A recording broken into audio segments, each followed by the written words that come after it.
Hello friends, welcome to your online channel Maxima Education Point. Now we have discussed the cross product subject physics course BSc first year. आप सभी लोग देख रहे थे कि हम लोग BSc फिजिक्स की क्लास को कंटिन्यू कर रहे हैं और BSc फर्स्ट ईयर में या आप ये कहें कि बीएससी फर्स्ट सेमेस्टर में जो आपका पहला पेपर है mathematical physics and Newtonian mechanics, उसके अंतर्गत मैथमेटिकल फिजिक्स में वेक्टर अलजेब्रा टॉपिक चल रहा था और आज की क्लास वेक्टर अलजेब्रा का लेक्चर नंबर 7। तो आप सभी लोग जिन लोगों ने पिछले लेक्चर्स नहीं देखे वे सभी इसी वीडियो के नीचे लिंक में जाकर के देख सकते हैं। चलिए आज हम लोग किस टॉपिक को पढ़ेंगे उससे पहले आपको बता दें कि पिछली क्लास में हमने आपको क्रॉस प्रोडक्ट पढ़ाया था। क्रॉस प्रोडक्ट जिसे वेक्टर प्रोडक्ट के नाम से भी जानते हैं क्योंकि इसका रिजल्टेंट एक वेक्टर होता है। इसी के साथ हमने बताया था कि वेक्टर प्रोडक्ट या ए क्रॉस बी जिसे हमने वेक्टर सी माना था उसकी डायरेक्शन को फाइंड आउट करने के लिए दो मेथड यूज किए गए थे। आप सभी कमेंट करके बताएं कि वो दो मेथड कौन से थे। वेक्टर प्रोडक्ट की डायरेक्शन को फाइंड आउट करने के लिए हम लोग किन दो मेथड का यूज करते हैं, इन दोनों मेथड को आप सभी कमेंट करके बताएं। हम वीडियो जब लास्ट करेंगे तब आपको बताएंगे कि किसका कमेंट आया है और उसका सही उत्तर क्या होगा। चलिए उसी वेक्टर प्रोडक्ट में महत्वपूर्ण इंपॉर्टेंट कुछ न्यूमेरिकल्स हैं जो लगातार परीक्षाओं में आ रहे हैं या उनसे रिलेटेड क्वेश्चंस आपको देखने को मिल सकता है। चलिए आज हम लोग न्यूमेरिकल या क्रॉस प्रोडक्ट के क्वेश्चन की बात करेंगे, जिसमें सबसे पहला क्वेश्चन ध्यान देंगे क्वेश्चन नंबर 1।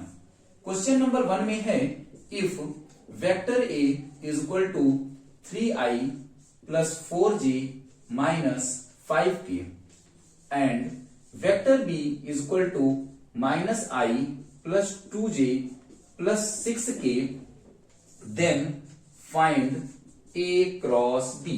ध्यान दीजिएगा हमें a क्रॉस b की वैल्यू को फाइंड करना है। चलिए इसके सॉल्यूशन को जब हम करते हैं तो आपको पता होगा कि हमने बताया a क्रॉस b को फाइंड आउट करने के लिए डिटर्मिनेंट्स मेथड यूज किया जाता है।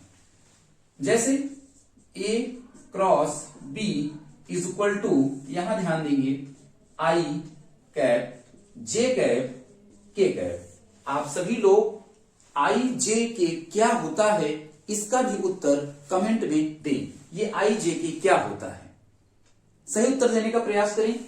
आई के साथ हम लोगों ने पढ़ा कि ये जो है A X I A Y J A Z के B X I B Y J और बी जेड के इक्वल होता है। तो यहां से जब आप ए एक्स की वैल्यू रखेंगे तो 3 आएगा, 4 आएगा और -5 आएगा, -1 आएगा, 2 आएगा और 6 आएगा। क्लियर है। अब ध्यान देंगे हम लोग जब इसका क्रॉस प्रोडक्ट करते हैं तो आपको पता चलेगा कि इस आई को ब्रैकेट के बाहर रखा जाता है। रखते हैं, आई को बाहर रखने के बाद इन दोनों का आपस में मल्टीप्लाई होता है और माइनस लगा करके इन दोनों का, तो 4 6 जा कितना होता है 24 माइनस 5 2 जा 10 और -10, तो माइनस माइनस कितना हो जाएगा +10। ध्यान देंगे ये जो आई वाला सॉरी जे है, ये जे हमेशा माइनस में होता है, तो हम लोग इसे क्या करेंगे -j। अब आप बताइए इस जे वाले में इसको ढका जाएगा और इसको ढका जाएगा, बचेगा क्या 3 का 6 के साथ 3 6 जा कितना होगा 18 माइनस 5 1 जा कितना होता है 5 होता है और माइनस माइनस पहले ही प्लस हो चुका है इसलिए यहां क्या होगा 5 होगा। नेक्स्ट प्लस के जब के लेंगे तो इन दोनों का मल्टीप्लाई 6 माइनस 4 1 जा 4 और -4 दैट इज 4। ध्यान देंगे क्रॉस प्रोडक्ट को निकालने के लिए ये मेथड आपका बहुत ही महत्वपूर्ण मेथड है और यदि आप इसे जान लेते हैं तो वेक्टर प्रोडक्ट आपके एकदम जुबान पर होगा और बहुत स्पीड पे आप इसे सॉल्व कर पाएंगे। चलिए 24 और 10 34i माइनस जे 18 में से 15 में 5 गया 13 प्लस के 6 और 4 10। इसका मतलब आप इसे लिखेंगे 34i minus 13j plus 10k। ये रहा आपका क्या आंसर। कोई दिक्कत? आपको ये पूरी तरह समझ में आ रहा होगा। जिन लोगों को लगता है कि ये एक क्रॉस प्रोडक्ट बहुत सरल है, हमको तो आता है, पहले से आता है, तो इसके बाद आपको ला रहे हैं बहुत बेहतरीन क्वेश्चन। और क्वेश्चन नंबर 2 पे आपको समझ में आएगा कि क्रॉस प्रोडक्ट का कितना बड़ा यूज है। चलिए क्वेश्चन नंबर 2 की ओर हम लोग पढ़ेंगे, ठीक है। Question number 2, if diagonal of parallelogram are 3i plus j plus 2k and I minus 3j plus 4k, then find area of parallelogram। ठीक है, क्वेश्चन को ध्यान से समझना कि कोई पैरेललोग्राम है तो सबसे पहले आपको पैरेललोग्राम एक बनाना पड़ेगा। चलिए ये यहां हमने पैरेललोग्राम बना दिया। पैरेललोग्राम के साइड को नाम दे देते हैं A B C D। यहां पे इस पैरेललोग्राम का डायगोनल दिया गया है और आप जानते हैं कि पैरेललोग्राम के अपोजिट कॉर्नर्स को मिलाने वाली जो लाइन होती है उसे हम डायगोनल कहते हैं। तो चलिए यहां से मिला देंगे। एक डायगोनल ये हो गया, दूसरा डायगोनल ये हो गया और ये दोनों एक दूसरे पर O पॉइंट पर कट करते हैं।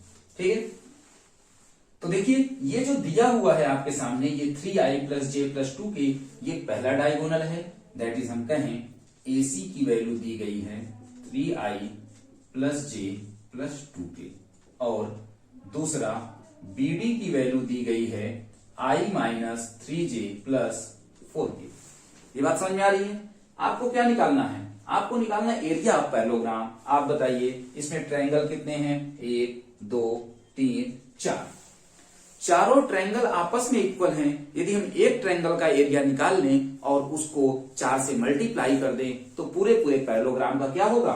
एरिया आ जाएगा। इसका मतलब है area of parallelogram is equal to 1/4 into area of triangle OAB।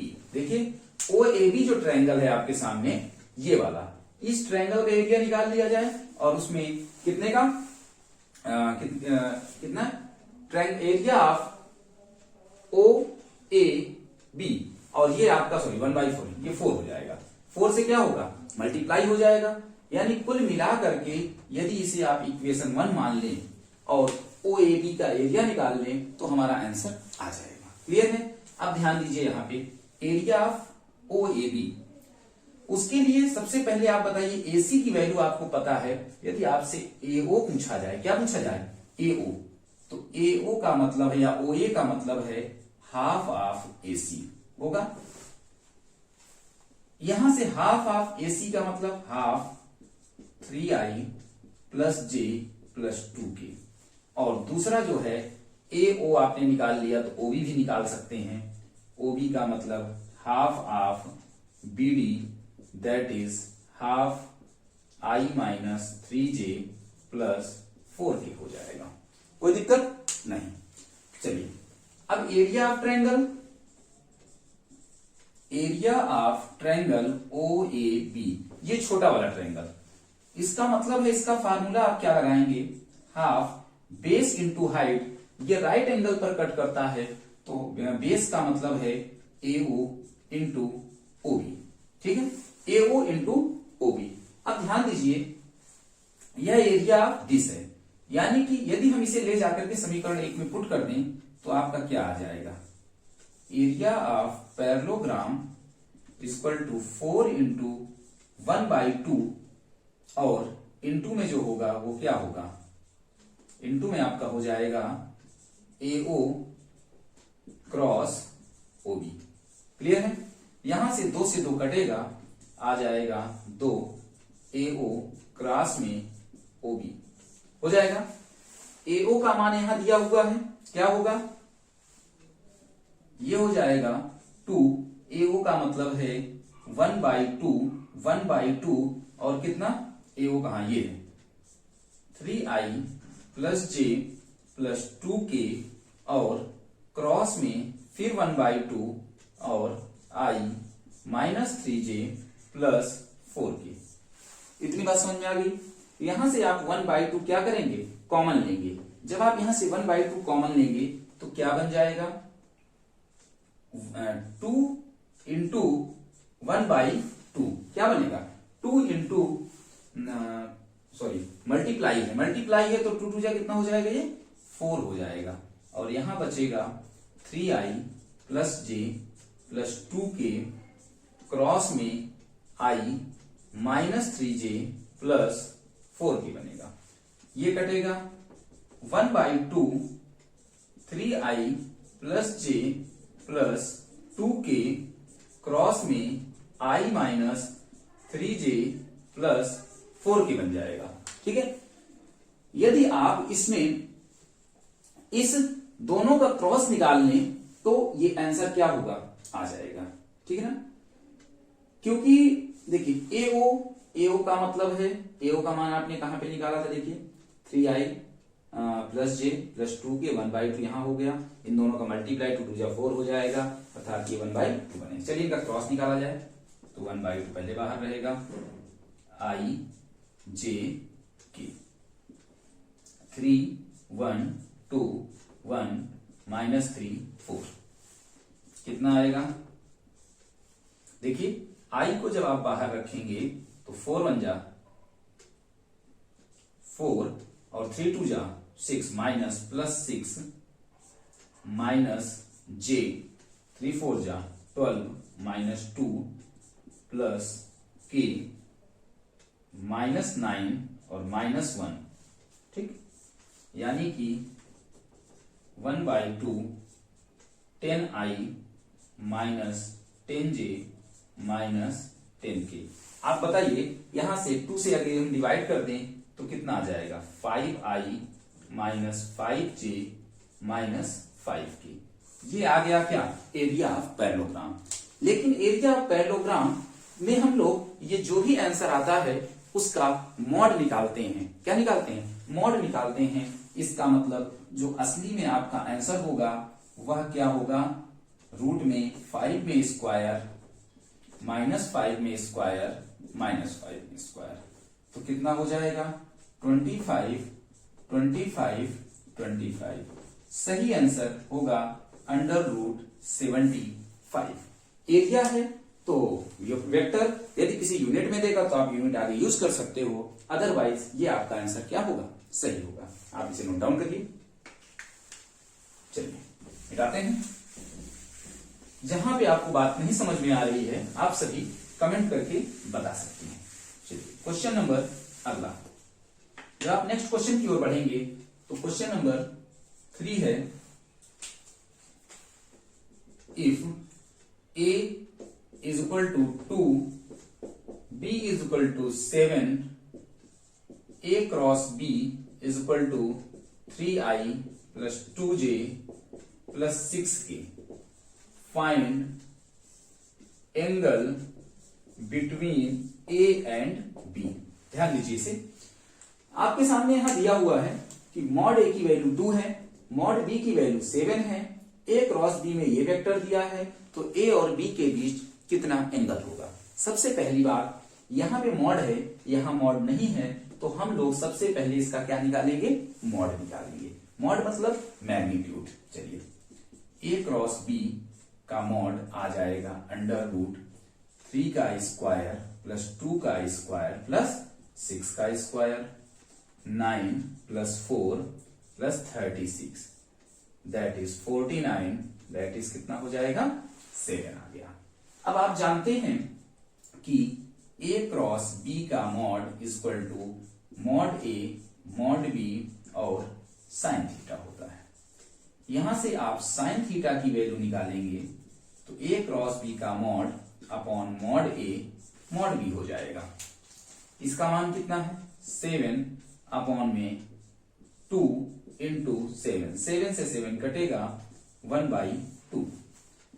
Sine theta की वैल्यू 1/2, तो यहां से आप ध्यान दीजिए sine theta is equal to ये कितना है साइन 30 डिग्री या फिर साइन पाई बाई कितना 6 हो जाता है, कितना पाई बाई 6 हो जाएगा। तो दोनों तरफ कंपेयर करेंगे, थीटा इज इक्वल टू आ जाएगा आपका पाई बाई 6। क्लियर? ये भी आपका बहुत ही महत्वपूर्ण प्रश्न है। Question number 3। नेक्स्ट,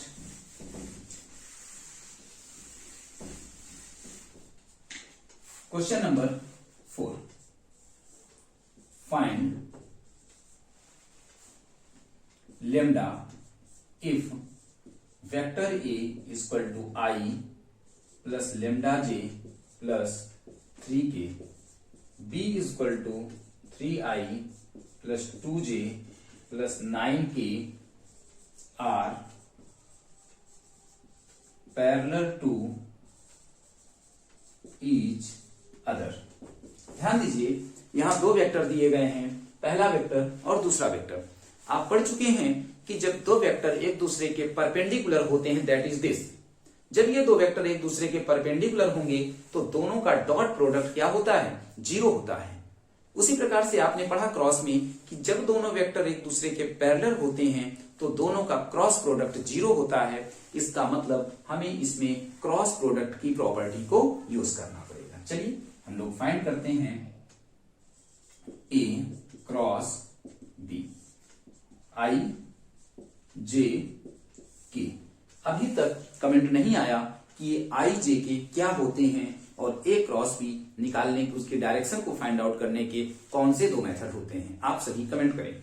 चलिए आई जे के 1 लेमडा 3 3 2 9। सबसे पहले आप आई को बाहर रखेंगे तो इसका मल्टीप्लाई इसके साथ होगा 9 लेमडा माइनस 6 माइनस जे 9 माइनस 9 प्लस के 2 माइनस 3 लेमडा। हमने कहा क्रॉस प्रोडक्ट कितना होना चाहिए, A cross B is equal to 0 के इक्विवेलेंट ले जाएंगे। किसके? 0 के। जब आप इसे 0 के इक्विवेलेंट ले जाएंगे तो ध्यान दीजिए यहां पे जो वैल्यू आएगी 9 लेमडा माइनस 6 आई माइनस 0 जे प्लस 2 माइनस 3 लेमडा के इज इक्वल टू 0। अब क्या करेंगे, ये चीज 0 के इक्विवेलेंट तीनों टर्म है तो ये तो पहले से 0 है, इन दोनों को 0 के इक्वल करेंगे। 9 lambda 6 is equal to 0, that is 9 lambda is equal to 6, lambda is equal to 6 by 9, 2 3 जा 3 2 जा 6, 3 3 जा 9, लेमडा की वैल्यू कितनी आ गई 2/3। आप इसकी हेल्प से भी निकाल सकते हैं, equal to 0 minus 3 lambda equal to minus 2, minus से माइनस कैंसिल, लेमडा की वैल्यू कितनी आ गई 2/3। जितने लोगों का 2/3 आ रहा है उन सबका आंसर सही है।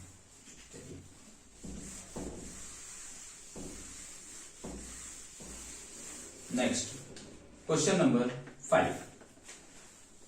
क्वेश्चन नंबर 5, फाइंड, या इसको आप करिए फाइंडिंग, प्रूफ कर लीजिए। ठीक है,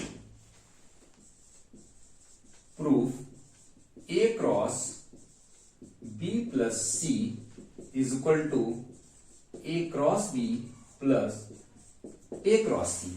ये आपका बहुत ही इंपॉर्टेंट क्वेश्चन है क्रॉस प्रोडक्ट का। इसमें हमें प्रूफ करना है कि ये क्या होता है, इसके इक्विवेलेंट होता है। सबसे पहले जब इसमें कोई भी चीज गिवन नहीं है तो आप जानते हैं वेक्टर ए की वैल्यू कितनी होती है, A X I A Y J A Z की, बी एक्स की B X I B Y J B Z की।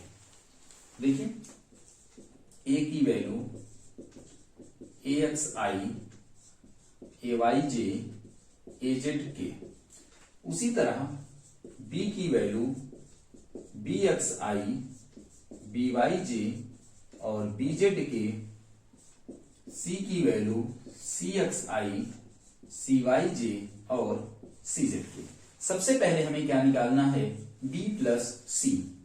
तो बी प्लस सी को अगर आप निकालते हैं तो क्या होगा, देखिए बी एक्स आई प्लस बी वाई जे प्लस बी जेड के प्लस सी एक्स आई CYJ और CZ के। अब देखिए ये I वाला I के साथ जुड़ेगा तो क्या बनेगा, BX plus CX I BY plus CYJ और BZ प्लस CZ के बन जाएगा। क्लियर है? अब ध्यान दीजिए इस B प्लस C में हमें क्या लाना है, A का क्रॉस लाना है। तो आप क्या करेंगे, A क्रॉस कर देंगे B प्लस C के साथ। कैसे, I J K। तो देखिए A का मतलब AX AY और AZ। BX में कौन है, B प्लस C में BX plus CX BY plus CY और BZ प्लस CZ। अब ध्यान दीजिए, अब आप इसे क्या करेंगे, फैक्टर करेंगे, अलग करेंगे। कैसे, ये दो पार्ट में बटेगा I J K और बीच में प्लस लगा है तो प्लस लगा करके I J और K। यहां पे AX AY AZ BX BY BZ। ये देखिए AX के साथ BX वाली लाइन आ गई, दूसरे वाले में ये तो अकेला है तो AX AY AZ, यहां कौन बचा, CX CY और CZ। अब आप बताइए कि ये किसका क्रॉस प्रोडक्ट है, तो आप कहेंगे सर ये AX, ये किसका है, AX किसका होता है, A का होता है, तो A क्रॉस B का मान है और ये किसका मान है, A क्रॉस C का मान है। इधर आपके पास क्या था, A cross B plus C। देखिए यही लाना था क्या हमें, बात समझ में आ रही है। क्रॉस प्रोडक्ट की ये 5 टाइप के क्वेश्चन थे और इन्हीं से संबंधित क्वेश्चंस बार बार पूछे जाते हैं। क्लियर है? तो आप लोगों को ये पूरे के पूरे क्रॉस प्रोडक्ट के क्वेश्चन सीरीज समझ में आए हैं, तो आप सभी कमेंट करें और वीडियो को लाइक करके शेयर करें, ज्यादा से ज्यादा लोग जुड़ें।